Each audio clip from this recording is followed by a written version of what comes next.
कामानिमित्त घराला कुलूप लावून बाहेर गेलेल्या कुटुंबाचे घर भर दिवसा फोडून घरातील पत्राच्या पेटीत ठेवलेले सोन्याचे दागिने, रोख रक्कम, नवीन साड्या, ड्रेस असा 43,000चा ऐवज अज्ञात चोरट्यांनी चोरून नेल्याची घटना नगर तालुक्यातील शिरढोण गावच्या शिवारात बुधवारी 15 मेला सकाळी 9 ते दुपारी 4 या कालावधीत घडली।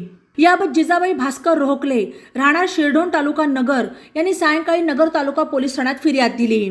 फिर्यादी रोहकले यांचे शिरढोण गावच्या शिवारात घर आहे। त्या बुधवारी 15 मेला सकाळी 9च्या सुमारास घराच्या दरवाजाला कुलूप लावून कामानिमित्त बाहेर गेल्या। दुपारी 4च्या सुमारास त्या पुन्हा घरी परतल्यावर त्यांना घराच्या दरवाजाचा कडी कोयंडा तुटलेला दिसला, तसेच घरात सर्वत्र उचकापाचक झाल्याचे दिसले। ही माहिती नगर तालुका पोलिसांना कळवण्यात आली। पोलिसांनी त्यानंतर घटनास्थळी जाऊन पाहणी केली।